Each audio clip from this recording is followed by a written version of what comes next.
La votation citoyenne du 2 avril a scellé le sort des trottinettes électriques en libre-service. À Paris, 89% des électeurs ont voté contre leur maintien. La mairie doit respecter ce vote. Les flottes DOT, Lim et Thiers devraient ainsi disparaître au fil de l'eau d'ici le 31 août, qui marque la fin de leur contrat. Un résultat sans appel. 89% des électeurs ayant participé au vote citoyen du dimanche 2 avril concernant le maintien, ou non, des trottinettes électriques en libre-service à Paris ont glissé le bulletin « contre » dans l'urne. Un chiffre à relativiser avec un taux d'abstention affolant, 92% au total, pour 8% de participation.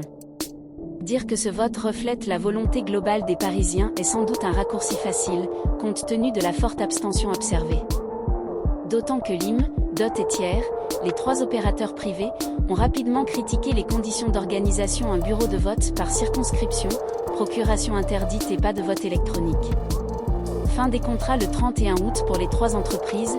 Cela a conduit à écart grandissant entre le pour et le contre, d'une ampleur rarement vue dans un vote en France qui reflète des conditions asymétriques, peut-on lire dans communiqué commun transmis à l'écrit. Pour eux, la mobilisation aurait pu être plus large et plus représentative si les modalités du vote avaient été différentes. Le fait est que la maire de Paris, en la personne d'Anne Hidalgo, martèle depuis plusieurs mois vouloir respecter l'issue de cette consultation citoyenne. L'intéressé s'est pour sa part explicitement positionné contre l'entretien des trottinettes électriques. En bref, il n'y a aucune raison pour que les flottes persistent. Les scooters électriques de DOT, Lim et Thiers ne disparaîtront pas du jour au lendemain. Le trio a en effet signé un contrat jusqu'au 31 août. D'ici là, les machines devraient progressivement être retirées de la circulation. Au 1er septembre 2023, il ne devrait donc plus y avoir de trottinettes en libre-service à Paris. Dans le même temps, les 800 personnes employées par les opérateurs sont menacées de perdre leur emploi.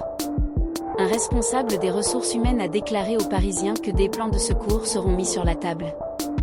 Mais selon l'intéressé, les possibilités de reclassement en Île-de-France sont limitées. Pour DOT, Lim et Thiers, l'arrêt de leurs opérations à Paris serait aussi et surtout un coup dur pour leurs finances. Le capital français représente 15% de leur chiffre d'affaires. Les trois entreprises espèrent désormais une reprise rapide du dialogue avec la mairie afin de discuter des prochaines étapes.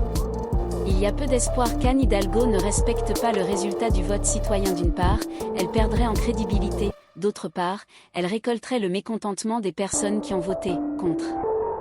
De leur côté, DOT, Lim et Thiers ne disparaîtront pas totalement du paysage, puisque leurs vélos électriques en libre-service ont toujours leur place à Paris.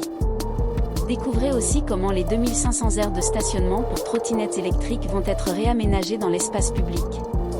Frandroid a contacté DOT, Lim, Thiers ainsi que l'attaché presse David Béliard, adjoint au maire Paris chargé transformation l'espace public, des transports, mobilité, du code rue et voirie.